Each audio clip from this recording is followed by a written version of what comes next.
But while other issues have come up since President Buhari arrived in that country, and tonight we shall be speaking with the presidency, with Senior Special Assistant on Media and Publicity, Mr. Garba Shehu, will be speaking with us on some of the issues, especially as relating to the president's visit and perhaps some matters of state. He joins us live from Abu Dhabi this evening. Thank you so much, Mr. Garba Shehu, for joining us tonight. Give us an understanding of what the meeting of the president will be. I guess the president has met the new president of the UAE. How was that meeting? What was the outcome of that meeting? Thank you for giving us this opportunity. The meeting has taken place at about 3 p.m. Nigerian time. And the focus of this visit, of the president's engagement here in Abu Dhabi, is, as you said, essentially to condole the government and the people of the United Arab Emirates over the demise of the former ruler of Abu Dhabi and president of UAE, and to congratulate his friend and close associate, I would call it, who had been crown prince and now, confirmed, elected as president of the UAE. And as you said, yes,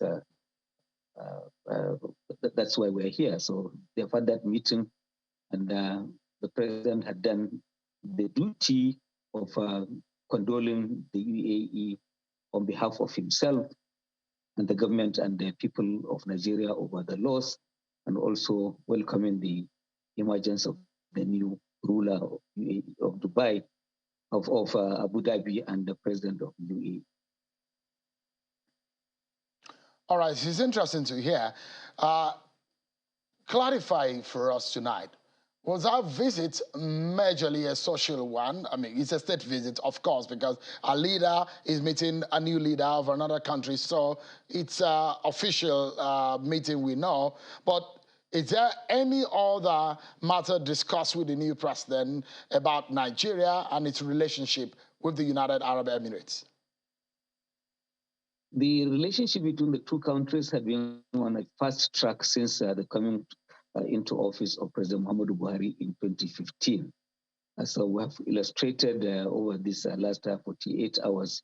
The president inherited the state of relationship as being one of friends, largely, dictated by, commercial engagements.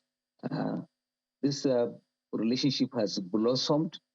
We can call ourselves as being allies, UAE and Nigeria. So the benefits we're looking at had been building up. Essentially, UAE, as we speak today, is in a 40-day mourning period. And I think that any serious engagement, business, the politics, and the economy will probably have to wait a few more days before you can do that. So far, all leaders, including President Muhammadu Buhari, had focused on saying condolences. And in the case of President Muhammadu Buhari, he joined in the nationwide press, said in all of the mosques, announced, with the one sermon read all across the entire country, essentially outlining the qualities of the former ruler, praying for him. And yes, we joined in that prayer as well. One will rightly say that the relationship between both countries have not been a perfect one. In terms of there seems to be some glitches in the cordiality that has been experienced over the last few years. There's been some harsh reciprocity in that relationship over the past years, especially when it comes to migration and immigration issues. Has there been any resolution in relation to the bottlenecks on visa and work permits for Nigerians who are working in the United Arab Emirates? I am not sure there can ever be perfect relationships between two or more nations. Relationships of this nature are dictated by national interest. What is the best national interest of one country may not be the best interest of the other country. when you look at the latitude of engagement between our own two countries, uh, dealing with so many issues beyond the issue of visa and migration and work permit. You're dealing with matters that impinge on the security of our own country, receiving the greatest level of cooperation that had helped us, for instance, to deal with inflow of money to Boko Haram terrorists, substantially curtailed, in fact, essentially blocked. A number of prosecutions have been made, convictions in the UAE, and the prosecutions ongoing in our own country. And the sale of military hardware. We have bought military hardware with a lot of difficulty in some other countries. With the UAE, it's been a lot easier. And this is helped by the fact that our three leaders have established cordiality, chemistry has agreed with each other, and they have a common view of the role of Nigeria and the need for security. The new president is on record as having said at some point in the past that he believed that without a secure Nigeria, there cannot be a secure Africa. It cannot be better for us. So I come back to the question, is there any specific action or policy direction or decision that's been made in President Buhari's this visit to the United Arab Emirates on the issue of the visa and the work permit, which has become a problem to Nigerians? We understand that is a relationship that has been created, but has there been any form of, any kind of resolution whatsoever in that respect? This visit is essentially a visit to mourn, to condole with the government. There is not an ongoing discussion of matters of policy or outstanding issues. Matters of work permit, I know that they're being dealt with at a consular level.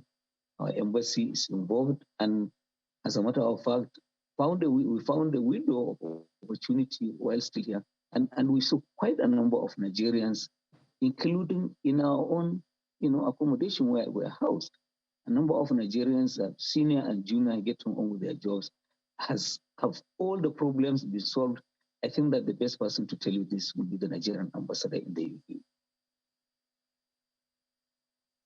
Okay, yeah, we do hope that, this visit also will allow that country to know that some Nigerians are worried about the stance of UAE as relating to the welfare of Nigerians who are earning legitimate means of income in that country, and perhaps smoothing that relationship by allowing them to work, if they will, in that country. But since the president announced, or the presidency announced, his visit to UAE to mourn and condole with that country and the leadership, and of course to facilitate with the new president assumption of office, I don't know, Mr. Shehu, if you have heard or seen some reactions to that visit. So those who believe that, look, if the president is traveling out of the country to condole and mourn with other countries, what has stopped him from doing that to those who have experienced some deaths and disasters here in Nigeria? Is there anything, Nigerians are asking, if there is anything stopping the president from going down to the points of places where people have experienced deaths, incidents of attacks by insurgents, and condoling and mourning, apart from the sort of statement that we see from your office? Is there anything really, maybe security issue, or what exactly is stopping the president from saying? These are the questions Nigerians are asking. Well, those Nigerians should be told that they should look at all of the facts. I have accompanied the president to Sokoto on a condolence after a major incident. I've accompanied him to Zamfara. He spoke to governor, the parliamentarians, religious and traditional rulers. I accompanied the president to Benue State He addressed the governor in Government House Makodi after a major incident. I accompanied him to Jos after a crisis. So did the president go to all of the places where there had been incidents of violence or killing? He didn't go. I'm not saying that. However, it is unfair also to make the conclusion wrongly that he had not paid attention or he had not visited. We had been to Maiduguri quite a number of times. So it depends on what Nigerians choose to look at. The president has been responsive and has been discharging the obligation that rests upon him as president and commander-in-chief in dealing with all of these matters. He has not come short in any way. So it is a sort of a strategy not to be going to every point, but just to maybe release a statement to just show how much he feels about some of these incidents. I mean, since he has done that in the past, would possibly, well, God forbid, any kind of scenario that will cause any deaths for the deaths in Nigeria. But that's the explanation, isn't it, to Nigerians to say, look, the president can be everywhere, but does it matter the gravity or the enormity of any attack or incident?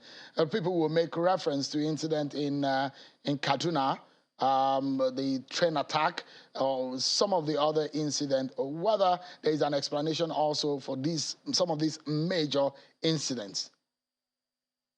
Well, we have said so much in this little space, but the point I want to make is that the administration has been very responsive. You just mentioned the railway incident in Kaduna, and this last week incident in Kano of explosion. The vice president of Nigeria was in both places. This country has one presidency. So if the president is not there on account of this or that engagement and the vice president is there, let us take it that the presidency of Nigeria has attended to those elements, to those matters. When the president traveled, the governor of Kaduna said yesterday, said, look, there is a big infiltration in my vicinity. 2 local governments have been terribly infiltrated by Boko Haram insurgents and USWAP.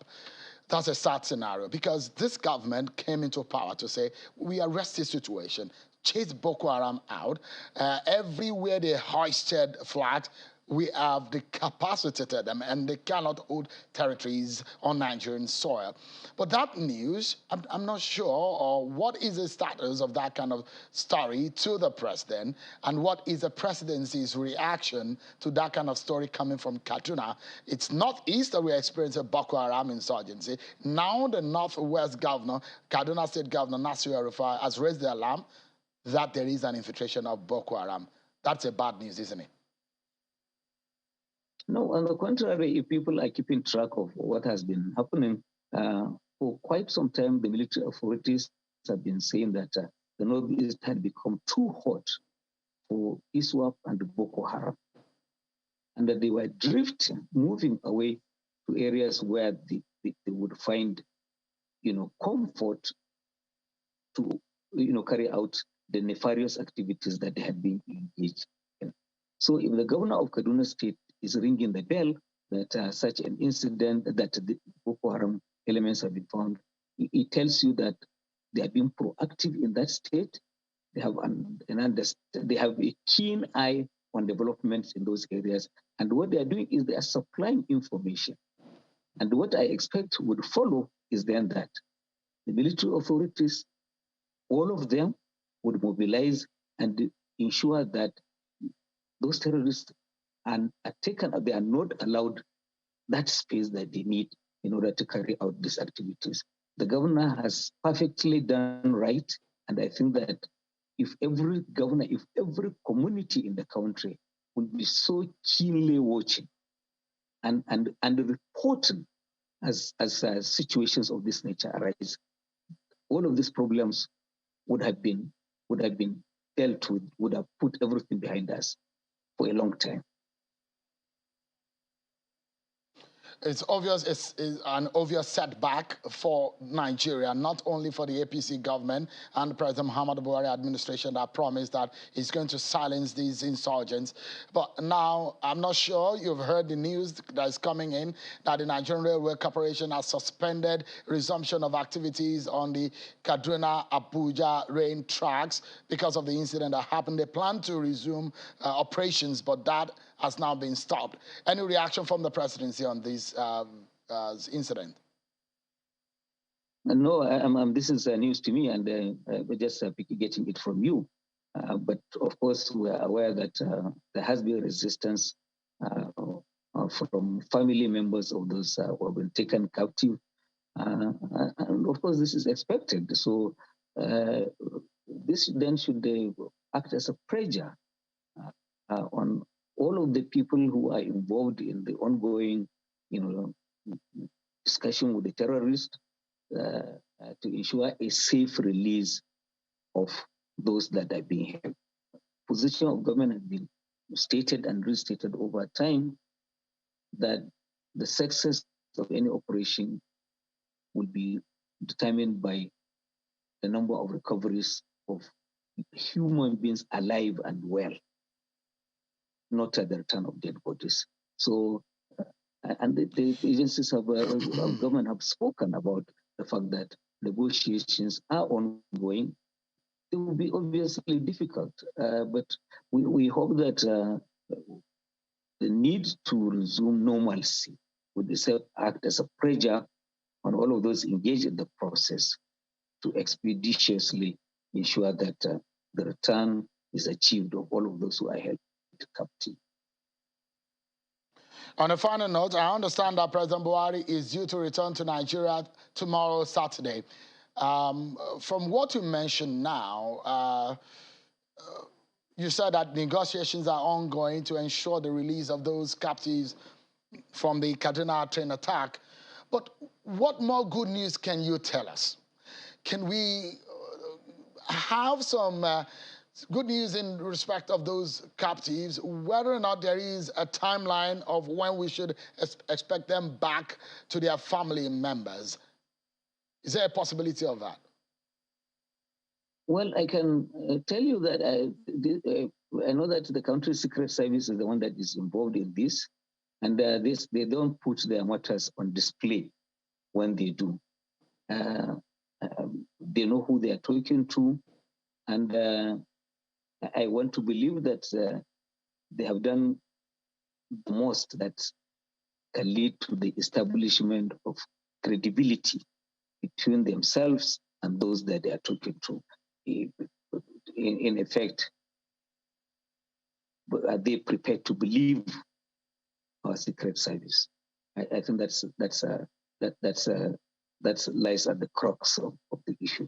We hope that the terrorists themselves, brutal and wicked as their action is, they will show a sense of humanity, given that they are holding not only women, pregnant, children, and aged, and people who are sick. I mean, it's sickening, and we hope that sanity will return to them, and they will let those people go. On a final note, before we allow you to go, Mr. Shehu, is a big question on how safe that corridor is or will be going forward. The thinking is that if the Nigerian Railway Corporation says it wants to resume operation, when we imagine that what the Ministry of Transportation said the other time about the surveillance on that track, maybe something has been done. Can you give us any information in that respect? Has anything been done in that regard? Do we have surveillance on that track? Or there's any improvement on security in that corridor? Yes, there is improvement in security. The air surveillance has been announced by the former Minister of Transportation, and the President, as far as we know, has okayed the electronic monitoring and surveilling in a platform that would ensure that there is tracking far and near of all that is going on along the rail track, not only between Kaduna and Abuja, but even Ibadan and Lagos. So I believe that people are doing what it would take to put those appliances in place so that total safety would be ensured. But if the rail trucks, if the railway, if the trains had resumed, I would have been on the train myself, because I believe that I have received enough assurances from Ministry of Transportation and security agencies that they are safe to now resume those operations. All right. We do hope that efforts are being made, of course, to make not only the tracks safe, but of course the expressway, which we recently saw an attack there. But thank you so much, Mr. Garba Shehu, for talking to us. And it's also good to hear that you will take a ride on the train if it resumes, because of the assurances that has been taken. We hope to see pictures of you actually getting on that train, just to give confidence to Nigerians to get back on that rail track. Thank you so much, Mr. Shehu, for talking to us tonight. I'll invite you to join me on that day. Well, work may not allow me, but we would love to see you on that rail track. Thank you so much. Appreciate it.